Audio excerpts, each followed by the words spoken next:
All right, we're live. One Awesome. second, let me share this around a little bit, and then we will start.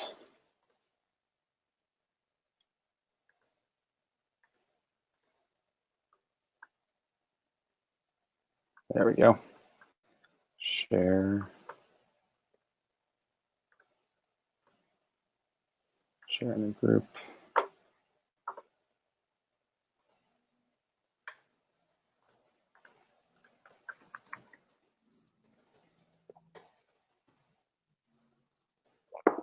All right, here we go.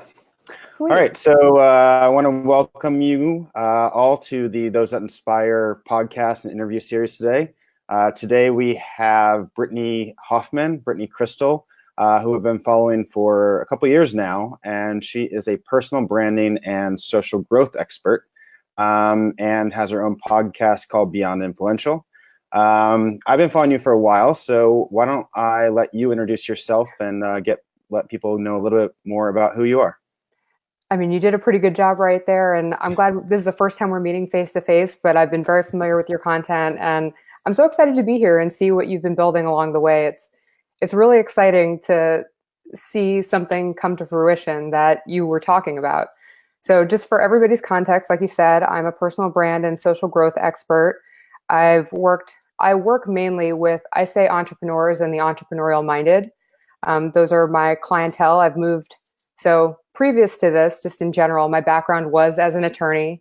And then I had different iterations of my business that we can or don't need to go into, where I worked in television for a bit and in the entertainment field before social media. And then I think we met when I was working on Team Gary V. I ended up at VaynerMedia. Gary moved me to New York to work on his personal brand team. And I was at VaynerMedia for just under 3 years. I worked on the personal branding arm of the agency there. And then I went off on my own starting in May 2017.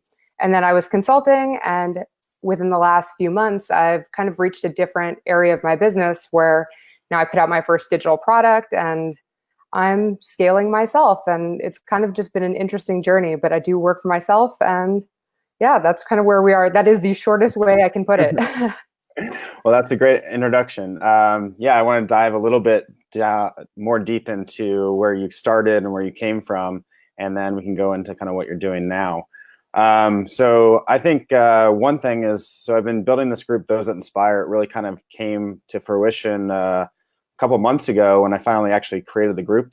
But it started a year and a half ago with finding your content and following your personal journey through personal branding. We want to dive back into, because a lot of my audience knows Gary V, and I just want to know like what you did there and how that helped grow your business and get you to the point where you are now. Because I know that you probably learned a lot about personal branding from him as well. I feel like I learned the grounding of everything there. I didn't know I wanted to work in personal branding. Like I said, I was a lawyer. I was in school when the economy was tanking. So the law I was practicing was securities, regulations, litigation, super boring. I didn't know you could have business on the internet. That wasn't even a thing for me. I didn't even know really about personal branding online. When I went to work at VaynerMedia, I thought maybe I wanted to work for myself, but the ultimate goal was to go work on big brands and market and advertise. And it was a very different feel. And just talking to Gary, I met Gary at the Christmas party. Basically, he went back and forth with me, asking me if I'd ever consider moving to New York. And I didn't know what I would be doing. And then finally, this was in 2014 to 2015, he was just like, hey, I'm about to get really serious about my personal brand. I'm going to be putting out my fourth, he wanted to be a #1 New York Times bestseller, the Ask Gary V book.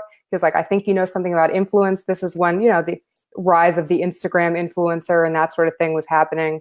He was like, I think you know something, give me a year. And so I actually moved out to New York.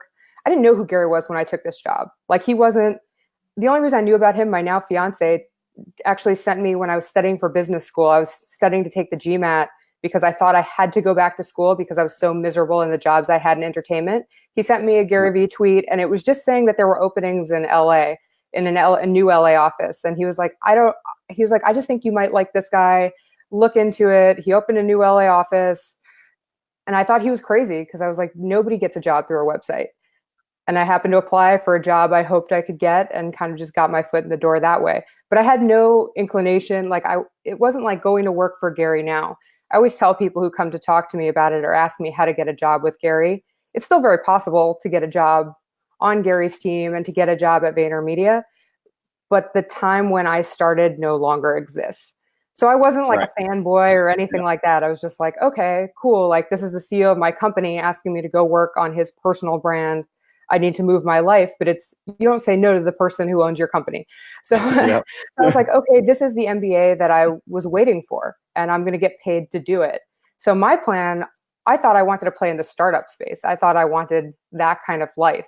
So I was going to go work for him. I was going to kill it for a year. And then I was going to pitch him a startup idea. That was like my thought going in. And that changed very quickly when I fell in love with the stuff I was doing right off the bat. So when I joined, the team might have been around 6 to 8 of us. And it was just kind of figuring things out. At the time, Daily V didn't exist yet, but the Ask Gary V show did. And basically, I mean, like I said, I was part of a larger group, but we got to construct the machine that is now like a 30-person machine that he has, and he's built out the personal branding arm based off of it. I got to touch everything aside from following him with the camera designing, like from influencer outreach, finding 750 influencers to hold his book for free, just down in the DMs, to I was reaching out to small newspapers in like middle America, like Iowa, to see if their business column would be interested in syndicating a Gary Vaynerchuk column. Like, I learned how to run paid ads. I had to do the tags and titles for YouTube. I learned how to, basically I got to a point, and most of the people on the team at that point got to a point where you had to be able to do kind of anything and everything. And really what ended up coming out of that is learning that machine that Gary talks about all the time now, where I could watch when I knew, I could watch a Gary keynote or Gary video, let's say it's 10 minutes long. I knew which 2 clips to pull. I ended up writing his articles at a certain point for like 9 months. I knew which article to write. I knew which 10 image quotes to pull, and I knew how to optimize them on every platform. And that just ended up being what it was, like different ways to figure out growth hacking. It was just anything and everything to grow a personal brand online, and nobody else had a machine like this. And really from that, just in general, not only did I fall in love with that, but I saw the response. I was very fortunate when I was reaching out to those 750 influencers when I was like, nobody's going to hold this book for free or whatever. Like, I've got to convince these people to do it for free. And so many responses were from people who had no real idea if they were Gary fans or not, saying that Crush It had changed their lives. The reason they were actually influencers, in quotes now, successful in their business or whatever you want to call them, is because of Crush It. And I just saw the effect that his content was having in real time with real people. And that clicked for me. And that clicked for me really early. And I told Gary maybe 3 months into my time in New York, I was like, when you build this out into an actual thing, like into the branding arm that it became, I wanted to be part of that. So I fell in love with it early.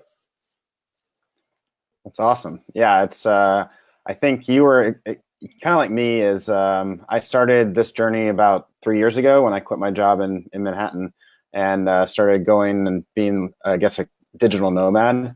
But that started my journey to wanting to share my story more on Instagram and social media. And I think I was at the right point at the right time, because it was kind of like 3 years ago was when all these YouTube channels were really starting. Casey Neistat was super huge around that time too, and Louis and Ben Brown. Exactly. And that was the time when all these people were just starting, and I got interested in them.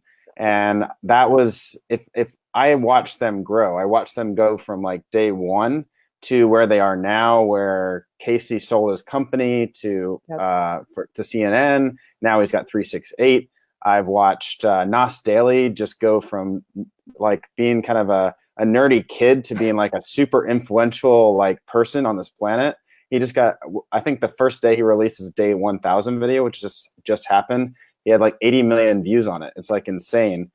So I was at the right point at the right time to watch all these people grow. And I learned a lot about that and finding your content, learning more about personal branding.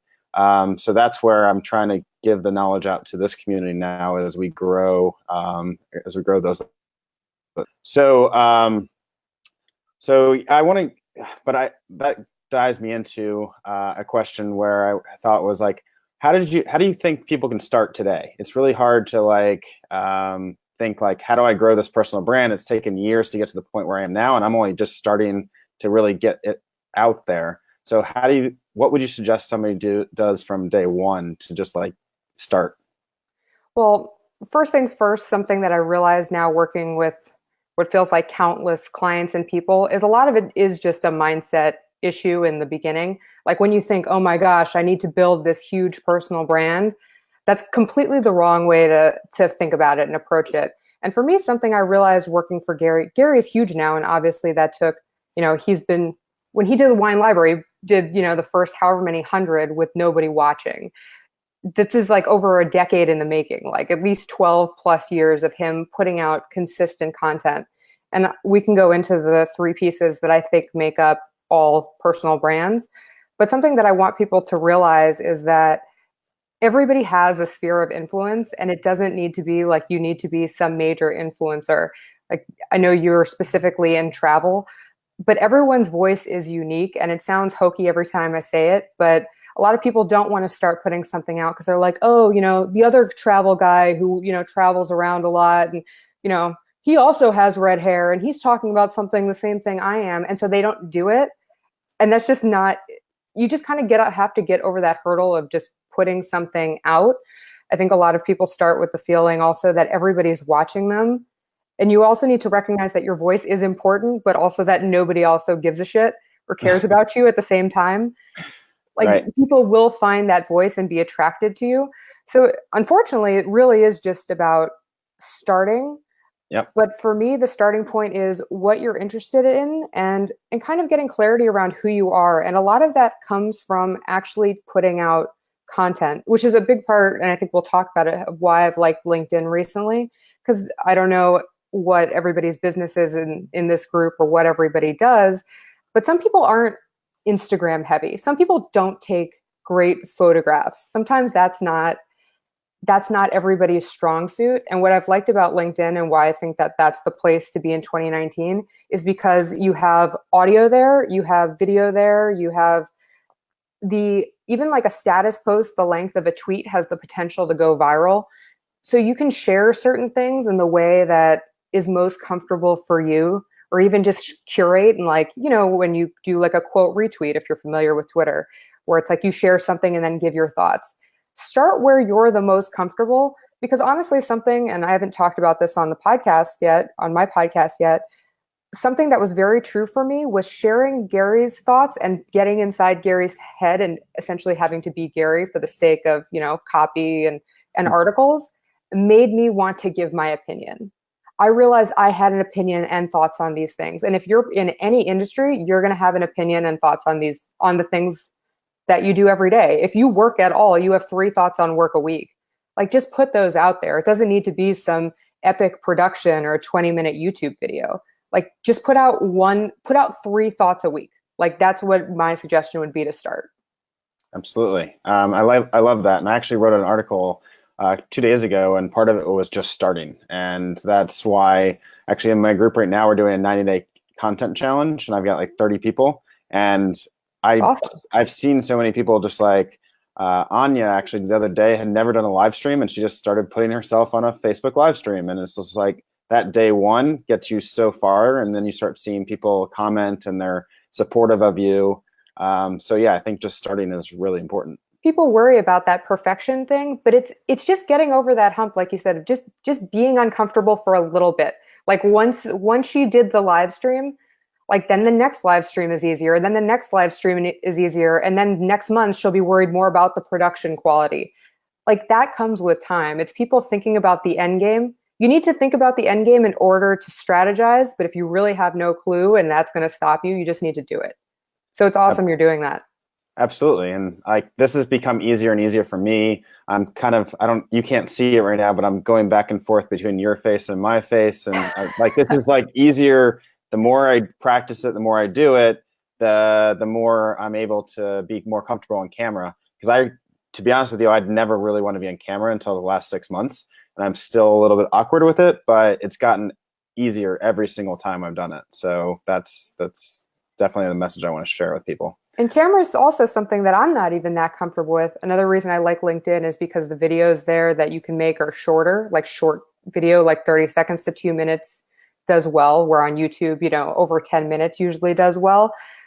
But it's a process for everyone, even the most, and something just for everybody to keep in mind. I've worked with millionaires, billionaires. I've worked with some big people who are extremely successful in their area of influence and expertise.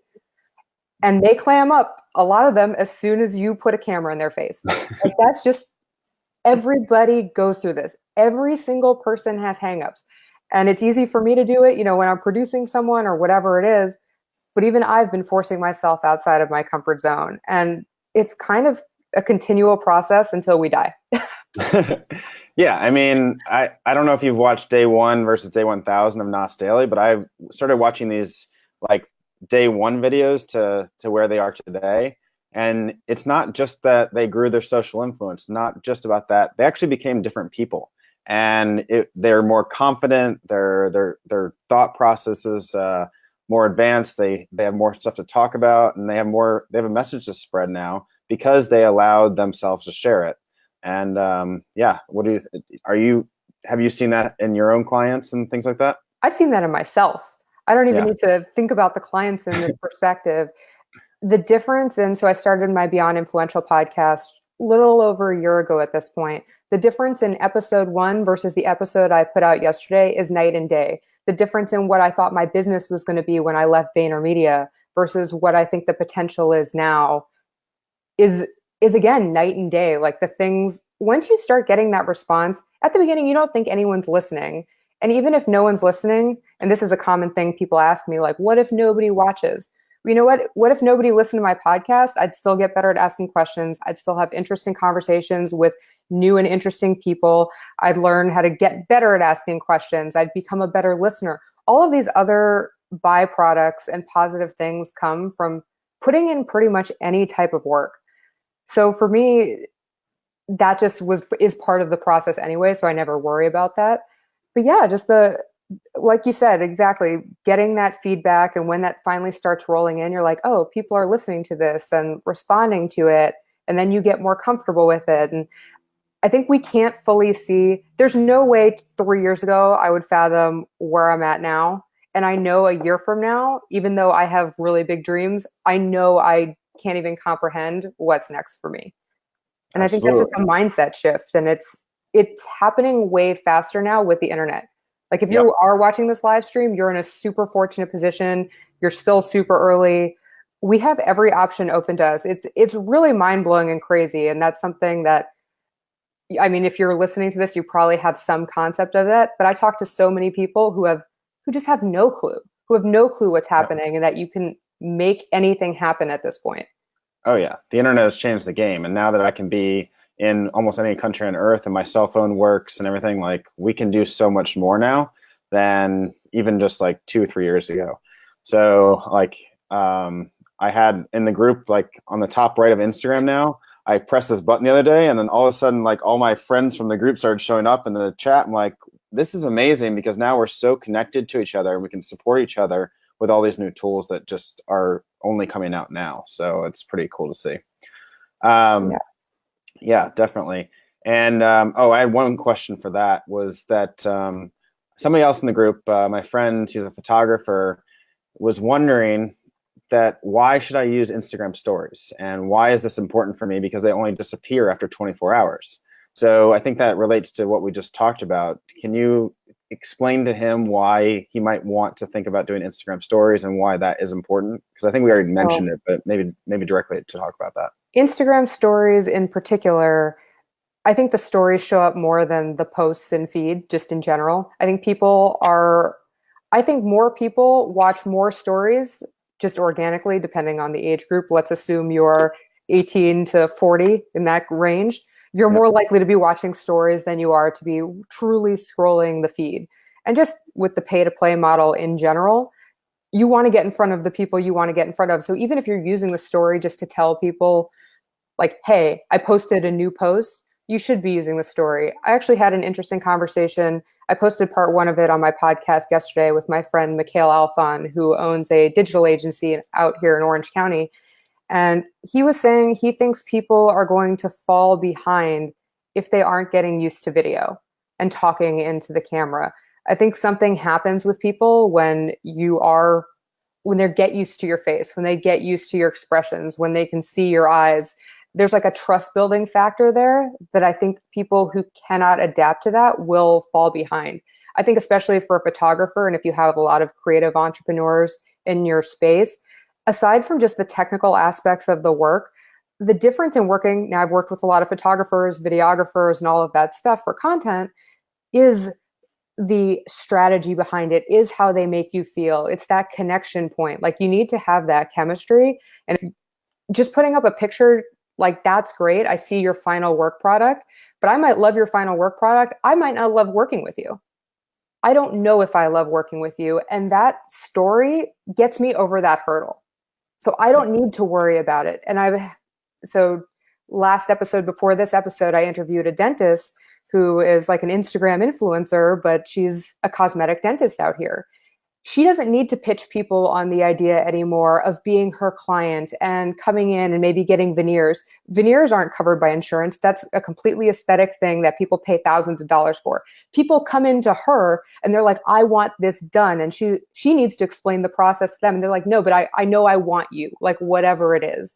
And that's what the stories and what the content and what all those things, that shift that happens, where now you're in control, where before you were the one who was vying for everybody's attention. So I hope that gave you the answer. I went down on a rabbit hole with that.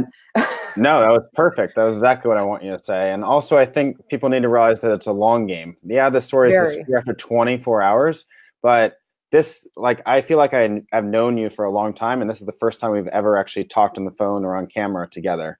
And that personal connection is so powerful. And it's a long game. Like, I have had people that have been watching my content for 2 years now, and they obviously, something is keeping them watching it. So I don't think people realize that, yeah, it disappears after 24 hours, but it's a long game that you're playing here. And it does. And I mean, you can also save them all and then repurpose them later or put them in your highlights. Like, let's say you do a whole story series related to strategy. I think what ends up happening with a lot of people with the branding is they just look at everything for face value. But you need to realize that everything you do as your branding, one, it's not set in stone, so you don't need to panic about it. But two, you're always building to a larger system. The thing I love about humans and personal branding is that we are humans and we're going to evolve. So just because you're into one style or you're one thing one day doesn't mean that that's what you need to be a year from now. So people panic about all sorts of different things, and that just goes back to that mindset piece. But yeah, save your stories then if you're that worried about them disappearing. Re-upload them later. Like, there's always a workaround. I've never heard a good excuse. I seriously have heard them all. So give me any of your excuses for not branding or reasons you don't like whatever platform, and I'll tell you why you're wrong. Yeah, definitely. I mean, I don't know if you use it, but when I do this on my iPhone, you can actually go to this memories feature, and it will take all of my content, all my stories, and actually turn it into a video, which I'm going to start uploading to the group. And it's really cool to see. And you look back on all this stuff that's happened over the last week or month or whatever.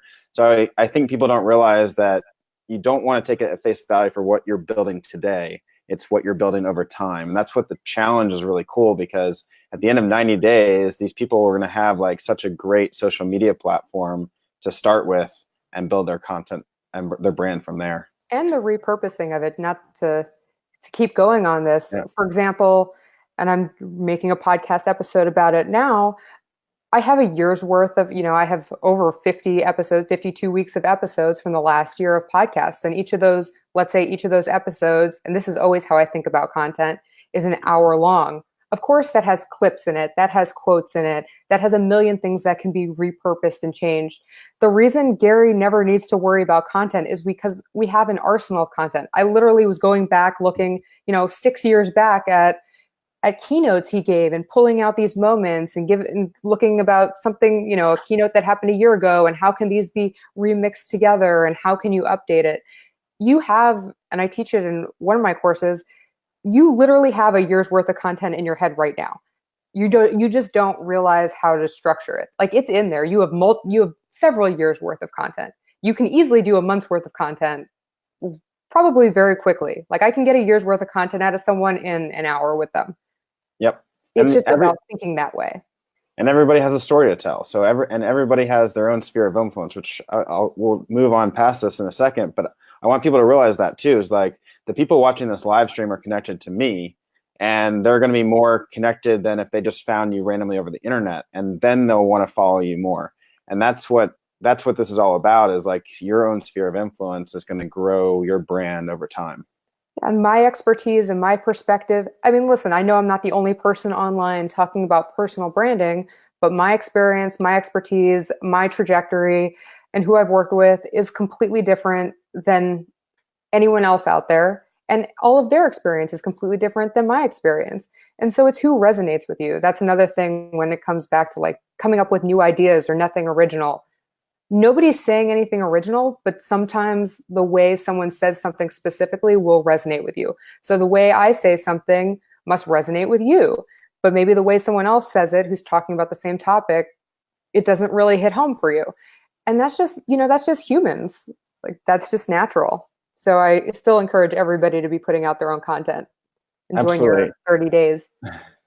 Well, that's the last, that question was like, do you think this is for any industry? Like, do you think 100%. 100%. Okay. And I can do this with, like, if anyone even wanted to give me examples, there is no industry and there's nobody that I can think of that shouldn't be putting out content. I'm talking from all the way down from the high school student to somebody who's super secure in any job. Personal branding to me, it's offense and it's defense. You need it. You need to protect, even if you don't want to be whatever, the face of anything. I believe you need to protect your name. You are with your name for life. When I Google you, and this was a thing with LinkedIn, most people have a LinkedIn. When I Google you and LinkedIn ends up being one of the top 3 results and you haven't updated it since, 2010, that's an issue. Like people don't even do the basic amount of reputation management. And you have to, even if you're safe and happy, because at the end of the day, and you know this working for yourself now, there is nothing that's safe. I've worked enough jobs in enough places to know that there is no, like, security is an illusion. That sounds super cheesy, but it's true. You need to protect yourself and your name. And that should scare you a little bit. That doesn't mean you need to be making, 40 pieces of content a day and churning out like Gary. That's something else I tell people. You don't need to escalate to that level, but you do need to cover your bases. Yep.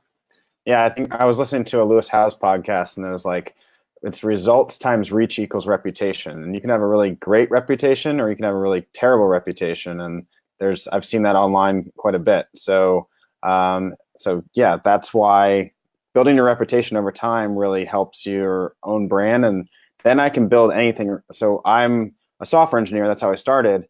But then I started doing more social media. And then I started leading a retreat in Croatia. And I can use my own personal branding to do those additional pieces of my business that I never really thought about until the last couple of years. Well, that's awesome. And I'm sure nobody, people have all these fears like, oh, you're not qualified to lead a retreat to Croatia. I'm sure nobody said anything like that to you at all at any point. They just trusted like, oh, this guy's setting up a thing to Croatia. I want to join. Like, you just kind of need to get over that hurdle. It is so real that there really are no limitations. And the greatest thing is if you are creating content, it acts like proof. I get a ton of people asking me, what if I'm not an expert? I get that all the time. That's like number one question. I don't want to talk about XYZ if I'm not an expert. Well, one, don't claim to be an expert in something you're not an expert in, but you can talk about what you're learning about in the arena, that whatever it is you're talking about. If you're not a travel expert yet, and let's say you're writing a desk job, talk about the trips you're taking, talk about the trips you're planning, talk about interesting things related to travel. There are 1,000,001 ways to go about it, but people get hung up on but I'm not well, then talk about the things that you are doing. Exactly. Yep. Yeah. And even so, like, I started writing a bunch of articles on Medium, and then that's when people like met me in person and like, you're exactly who I thought you were because of the way you wrote and all this stuff about who you were building. So if you're authentic and you're vulnerable on the internet, I think it's definitely pretty powerful. And I think that's one of the highest compliments ever. And I'm always flattered when I get that compliment, that the conversation, when I meet someone in person and they say, you're exactly like I thought from your podcast and from your content, like you're who I thought you would be. That means that you're doing it right, because it's too hard to fake anything else. Yeah, absolutely. So let's move towards what you're doing now. You're pretty much dove right in on LinkedIn, and you have a course. I want to talk about how you built that and what your experience is with LinkedIn. And also, I think I was listening to a podcast yesterday. A big part of it is clarity, consistent content, and community. So Yes. let's dive into some of that stuff. So let me just take a step back for everybody here who is probably like, I haven't touched LinkedIn in forever. I don't remember my LinkedIn password. Like, screw LinkedIn. I wasn't a person who was super into LinkedIn at all before the last year or so. Basically, I used it, back when I was in law school and back when I was in the professional world for my resume, changing it up when I was going to look for a job, that sort of thing. When I was working for Gary, we'd post there, I'd post his articles there, and it was kind of an afterthought. And then starting in 2017, really the tail end of 2017, for me anyway, I heard tons of murmurs from marketers that the algorithm was going crazy and that it was super positive and they were getting all of this traction. So I test everything out on myself. I started posting on LinkedIn. It was crazy. So what's going on LinkedIn right now, and there's a few reasons for this, but LinkedIn right now, and I'm talking today, is like Instagram and Facebook early days. Like, let's talk even 5-6 years ago. Everyone joins Instagram now and they're like, oh, it'll take forever to grow an audience. I wish I started 6 years ago. That's what's happening on LinkedIn right now. LinkedIn has around, I think, 562 million users, and only a little less than 1% are actually posting content. Like, there is such a huge white space right now. And what happened is all of this, like, why is it changing considering LinkedIn's older than Facebook and YouTube and all these other platforms, is because Microsoft acquired them in 2016 and they've been shifting everything. Basically, LinkedIn makes money by selling, ad space and premium tools. And for those things to be valuable, they need to have people to serve them to. So they really emphasize content creation. I don't know if you guys realize that LinkedIn has native video now. You can natively upload video to LinkedIn. That's been a game changer. Their algorithms, super friendly, super low barriers to entry. People you didn't realize you could reach are accessible there. There's a huge percentage of people who make a lot of money who are on that platform, pretty much up and down the chain, anywhere who would pay you to do whatever it is you do. It's been fascinating to me. In under a year, my results on LinkedIn alone from posting, like, people post every day on Instagram and they obsess about the captions. I was spending less than a week, and I still am spending less than a week on LinkedIn. And I was getting high quality clients and referrals, got 6-figure job offers, speaking opportunities, paid and unpaid, brand partnership inquiries. There are influencers on LinkedIn now. I was meeting people in real life, real quality contacts. All of this stuff was happening, and it was happening fast, and it's happening right now. Like, this is the time to start moving in on it, especially if you're somebody who, well, one, if you are already used to making content, you're way ahead of the game. And if you're someone who's not as comfortable making content, guess what? Here's a great place to get started, because people don't have when you go on YouTube and you watch a YouTube video at this point, you expect a certain level and caliber of quality. Yep. That does not exist right now on LinkedIn. And it is such a white space that I stopped what I was doing. I stopped the initial course I was making to make this, because I was like, this has to happen. I could have always made a course related to Instagram, and I get how that works. Like, I know how to build these brands, but I was like, no, this needs to be out there. This is what it is right now, especially for people who are entrepreneurial or really any industry. And from creative entrepreneur, it's not just for corporate people. It's not just for recruiters. Those people are there too. But literally all the people you'd want up and down whatever chain. You're busy tagging people on Instagram, hoping they see it. Those people at the top of the chain, you can directly message and link with on LinkedIn, and they'll actually speak to you. To me, that's a no-brainer. Why take a gamble and just tag a bunch of stuff that may or may not be seen, or talk directly to somebody who can actually give you an answer or build a real relationship? So to me, I've been all in on this LinkedIn thing because it works. And if you do build a brand there, it's sustainable anyway. So it's not like it's a flash in the pan. And we can go through the different elements too, if you'd like. Yeah, So, definitely. I mean, yeah, it's such a great platform, and like they're right. Once the Microsoft took them over, everything changed, and they started realizing all these other platforms like Medium and Instagram. They're trying to get that kind of thing to happen on their platform, and it's not saturated because Facebook is saturated, right? It took a long, like I know people that used to get reach of like 200,000 when they did a post, and now they get barely anything. But people are really go I ahead. mean, not to cut you off, the reach that I've gotten on on LinkedIn, you can still get, and it happens fairly often, more reach on a LinkedIn post than than you have connections or followers, and more so than, let's say you have a way bigger following on Instagram. You can hit those kind of numbers just way easier. I mean, Instagram and Facebook at this point know that you need to pay to play. Like they have you, they have your attention, they know that basically you're already suckered in. LinkedIn's still early on this. They need you to come on board. So like I said, it's still early. So Yep. use that to your advantage and be Absolutely. smart about it, which is why I Yeah. built the course, because it's like if you're going to go in, do it right instead of just messing around and just testing things out. Go in with a plan. Well, it's kind of like Gary talks about too, is like he looks at sees where are things going. And I think you and I see that LinkedIn is going to go in this direction towards where Facebook and stuff is now. Oh, But totally. we are at this point in time where it's like we can really take advantage of that to grow our own personal brands here. Yeah, and I've never seen anything like this from an incumbent platform. I've never seen a platform actually switch and have a better algorithm over time. And this isn't like a platform that's just, you probably all have a LinkedIn already. This is a platform that has been around longer than Facebook. It is not going away. It's a huge organization. So they happen to move more slowly. So these advancements came more slowly. But that also means that there's more time to like assert your space and really own that and kind of just set up your personal brand now. Yep. I got one question. Let me see if I can Sure. ask you. Do you have any suggestions or tips about where to go to get some professional photos for content? Probably a limiting belief, and I'm sure it's just as easy as reaching out to a local photographer. Yet for some reason, I feel held back making that move. So, yeah. Well, I did. So there is a podcast episode I did with my friend Lynn Marty, and I can send you the link to it, who I work with. Whoever asked that should not be afraid to work with a professional photographer. I've been telling photographers not to only use Instagram because LinkedIn itself is a search engine on top of being found in search engines. So it's nice to actually look up personal brand photographer on LinkedIn, where on Instagram you have to search hashtags and it's harder to find. So that's a whole thing where I've been trying to encourage people to use LinkedIn to that advantage if you're a photographer.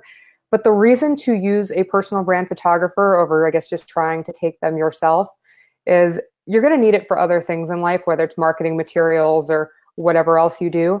But people who are good at this sort of thing, they know how to pose you, and they can show you things and angles and ways to strategize and to make you feel good and comfortable with yourself and with the brand message that you're portraying, and kind of help you really put that entire package together. If you're not pumping out a ton of content, then you don't need a photo shoot every week.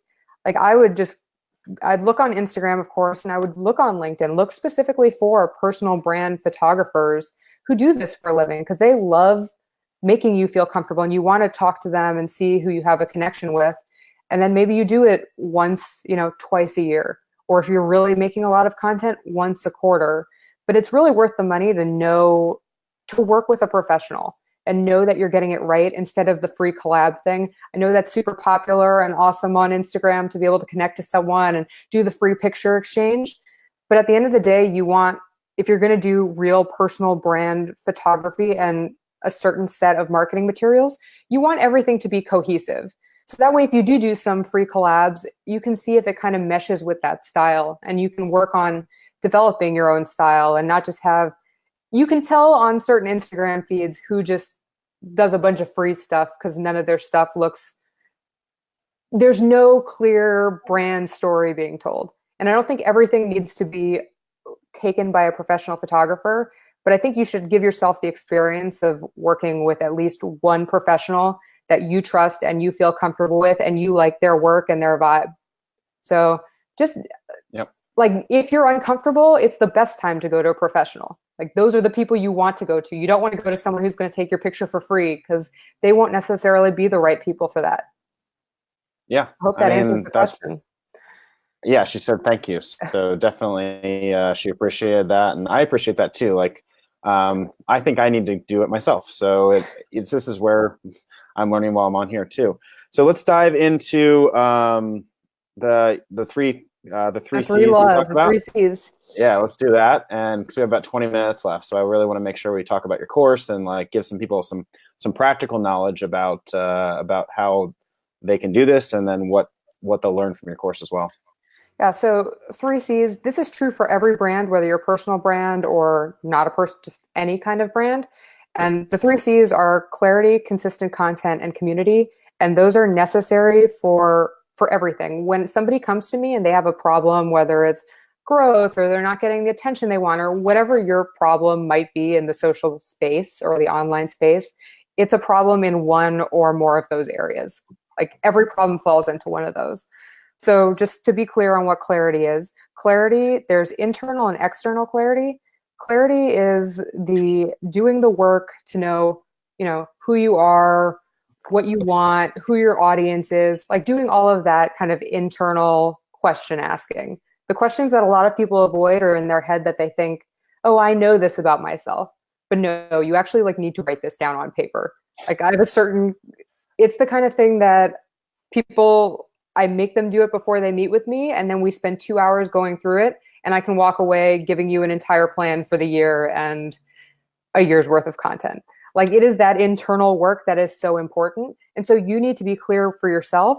And then the external portion is matching your bio, your profile, whatever you want to say on whatever platform, making sure that that actually matches the clarity that you have internally. Because a lot of times you might be like, oh yeah, like I know what I'm about.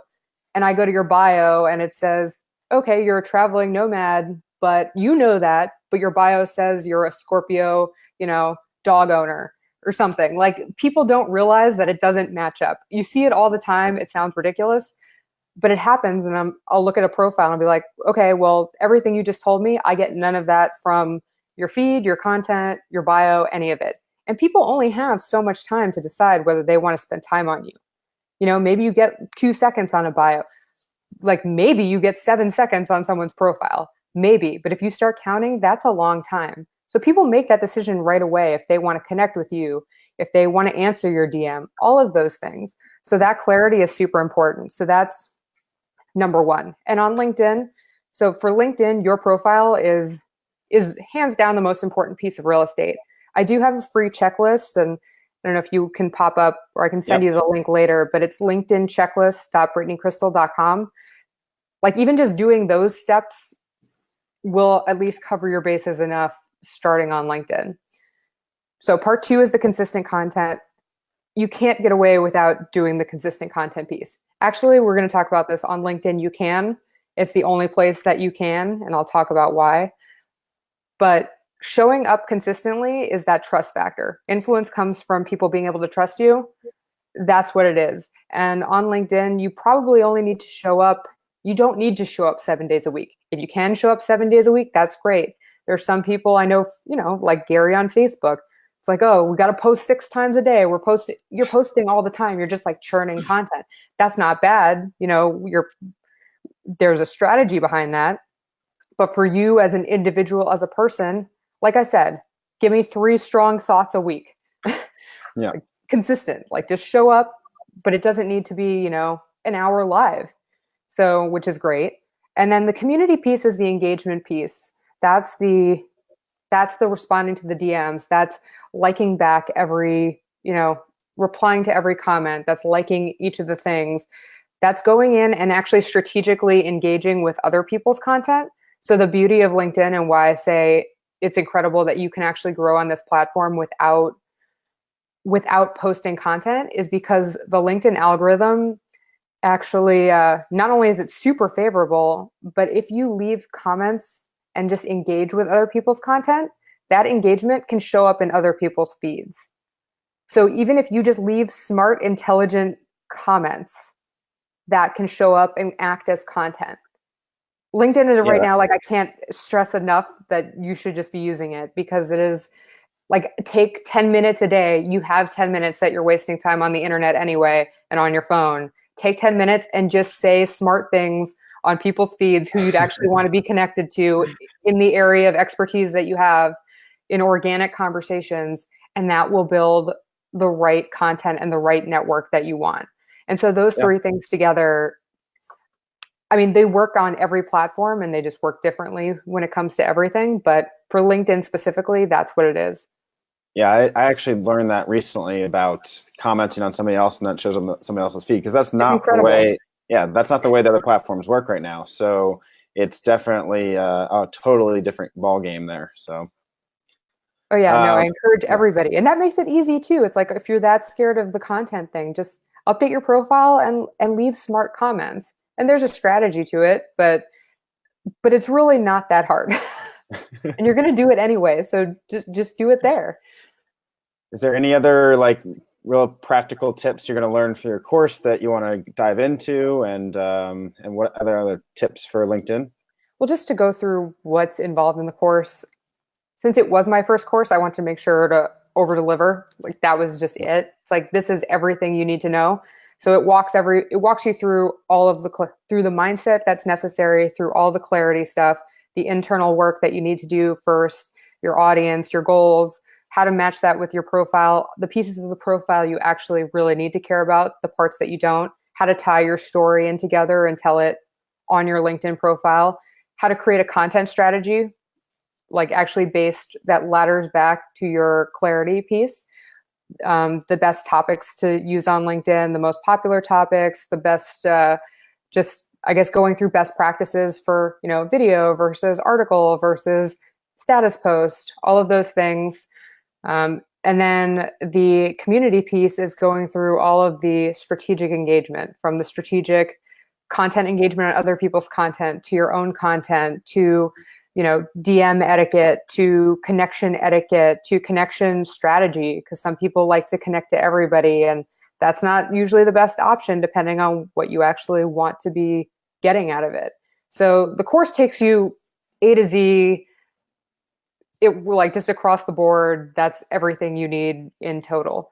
But where I would start, just to not overwhelm anybody, like the free version of what to do, download the checklist, go through and update your profile, and meaningfully engage. You're never going to get away from the meaningful engagement. And if you can actually post content, like most people who are probably listening are at least semi-comfortable posting 3 thoughts a week, post or share or repurpose 3 things related to what you do a week. You'll see growth. Like, there's no way, even just doing what I'm telling you to do right now, you cannot come back to me in 3 months and say that it didn't work. Like, you'll start getting connection. You're going to get results from just that. So if you imagine just putting it all on steroids, that's been the case. And I mean, it gets results. And that's also just been a cool factor of the whole course process that I've really enjoyed. Is I love doing the one-to-one stuff and helping people one-to-one, but I really wanted to figure out a way to make my process scalable, so it was as close to the one-to-one relationship as I could be, and then maybe offering other things related to it, or other accountability, or other groups, or other services around it. But I really wanted to make sure that everyone knew about it. Like, I even priced it, I mean, this is just the truth, I priced it lower than it should have been priced, because I want people to do it. I care more that they do it and that they know that it works and that it's good than, an extra however many, whatever dollars in my pocket. Like, I know that sounds cheesy, but it's just the truth. I mean, I wrote an article the other day. I was like, it's all about how consistent content has changed. It can change lives. It really does. It changed my one life. piece of content. Yeah. Even. What's that? I'm sorry. I said even one piece of content can change. Like, the one person seeing that piece of content at the right time can not only change their life, but also can change yours, depending on what they do or who they know, and you might not even know them or know that they saw it, and then you find out later. So absolutely. I mean, I do you follow Yes Theory? No. but I Yes should. Theory is, yeah, you should. They're really cool. Do you know that Will Smith jumped out of the helicopter on his 50th birthday? No, but I have seen like everything Will Smith does ends up showing up in my feed at some point. But I like what he does, and I like what The Rock's been doing from the Yeah, Hollywood perspective. well, I guess that's another topic, a few minutes, but yeah, they ended up, Yes Theory challenged Will Smith to jump out of a helicopter and do a bungee jump. And that really made me realize plan and work. If you put in the work, then you're going to get there. I mean, that's just true. Like I guess the more I've been around people who have been successful, a lot of them are, they're smart or they have a talent, but it is about the persistence. It's just dogged persistence. If you're willing to put it out there, nobody's special.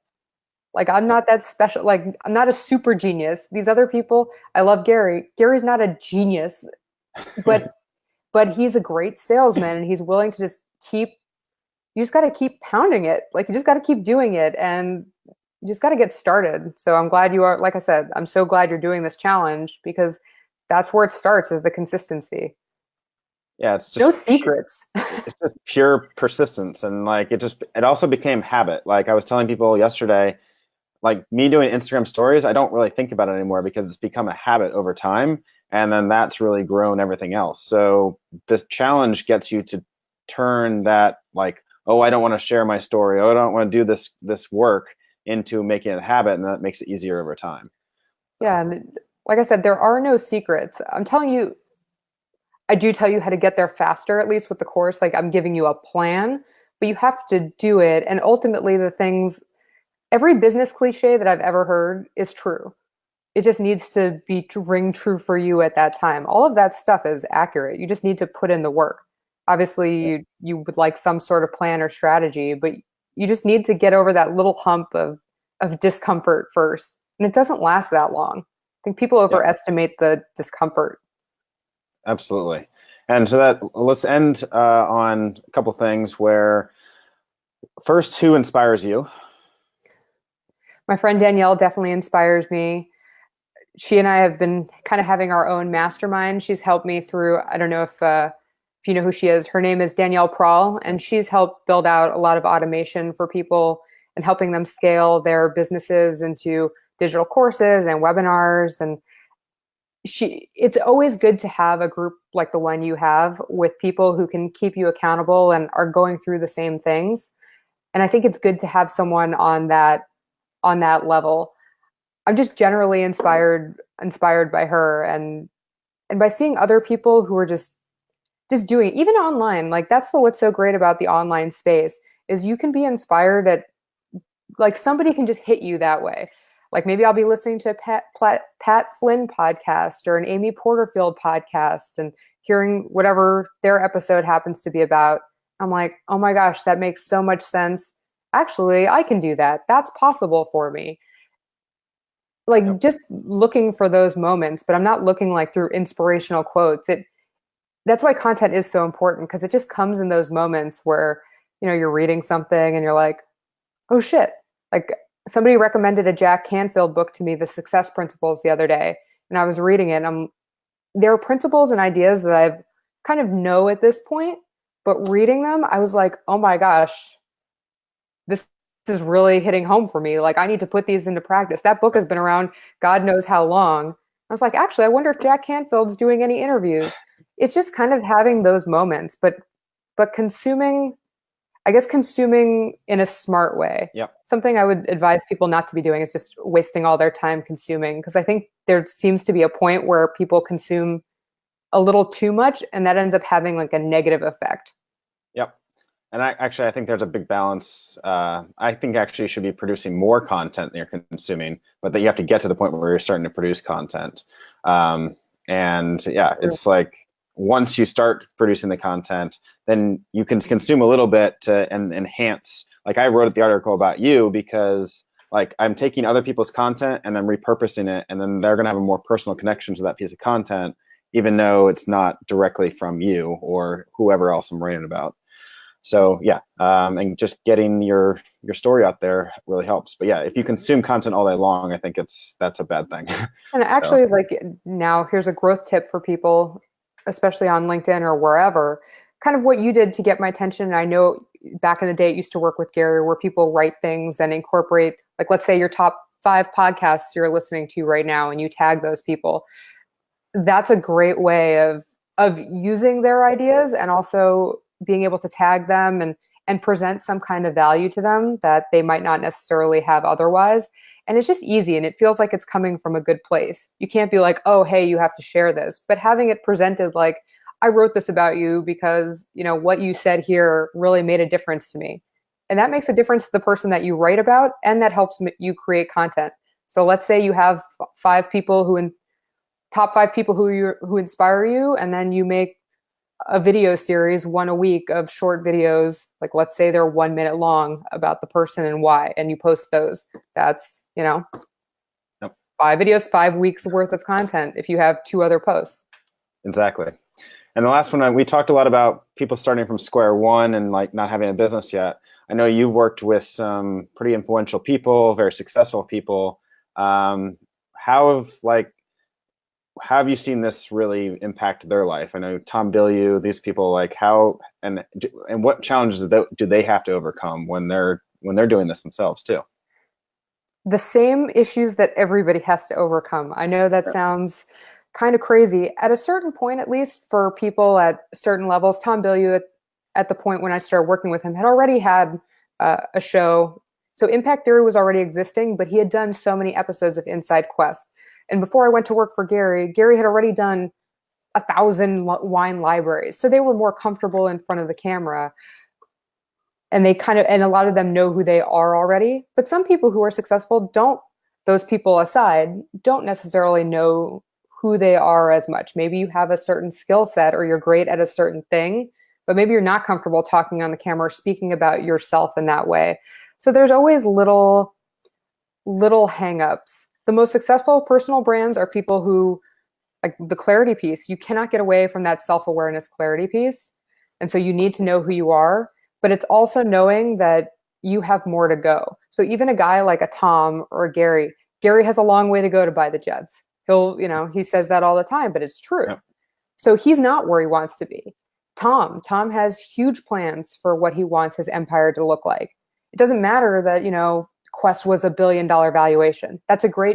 Obviously that's a great marker that he can refer to. That's an epic milestone that people, can't even dream of.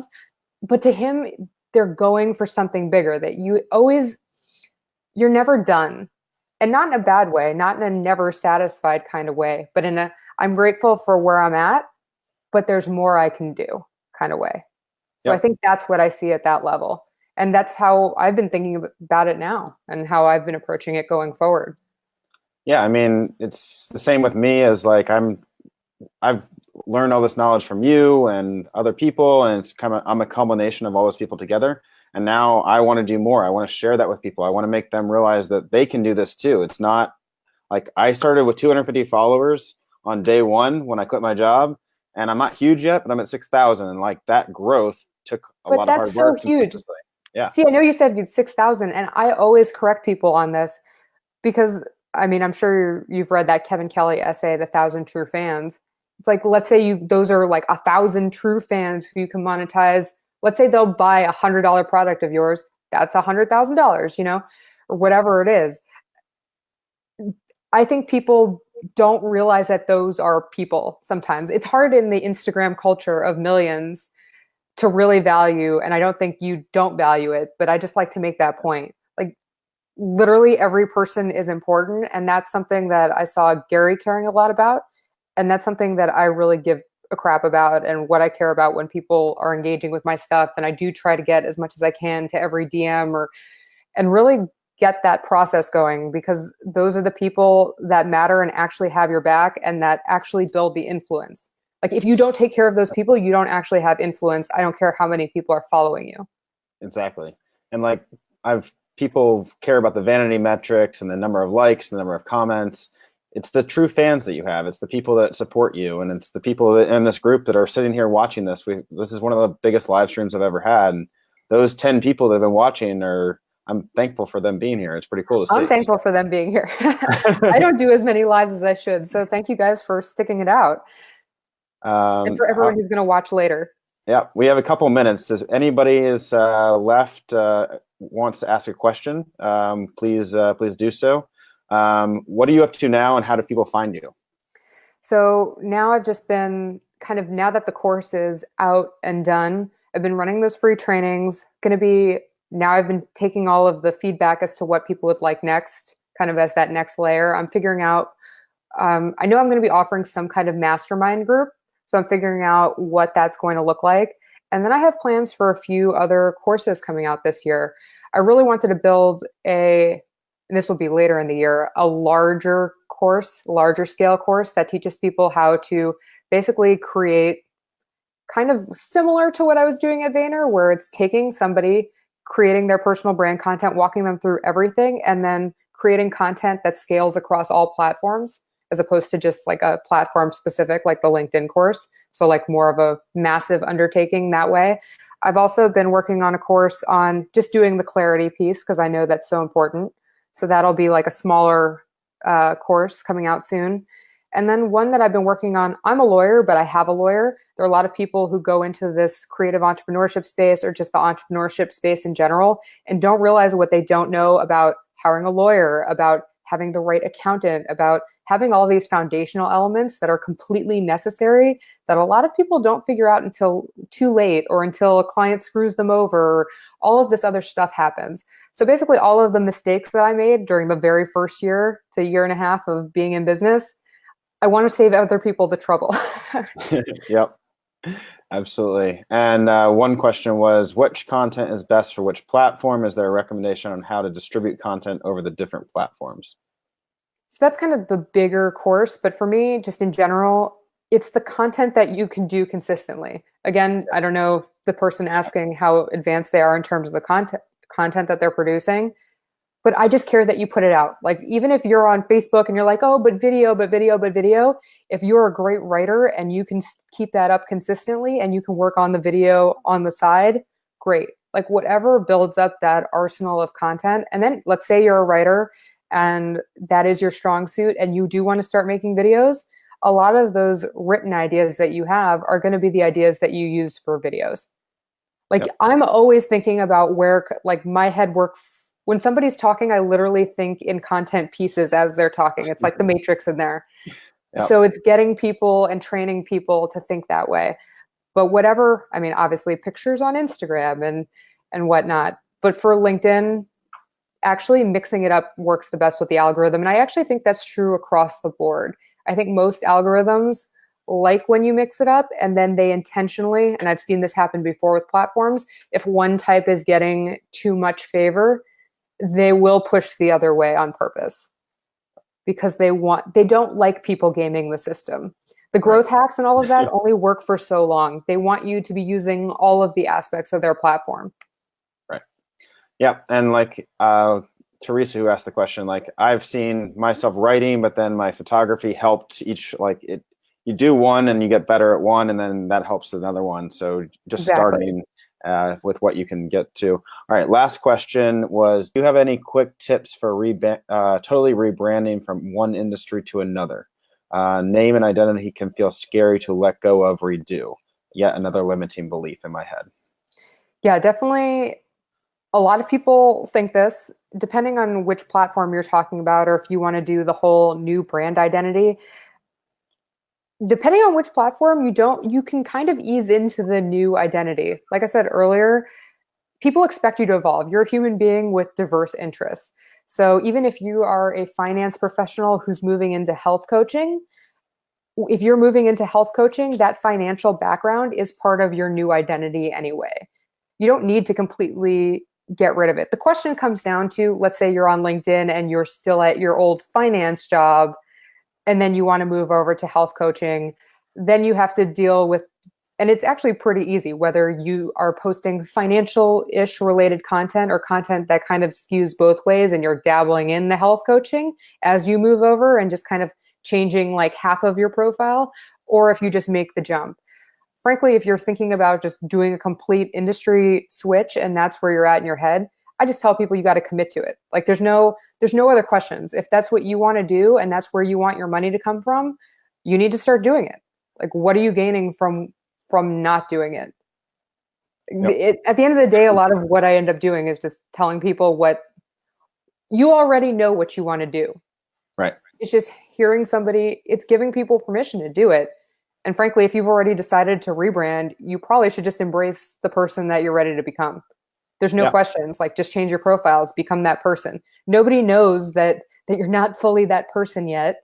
You don't have to tell anybody. From the outside, you are that person. You tell me you're a health coach, you're a fucking health coach. Sorry, I don't know if I can swear. No, you can swear.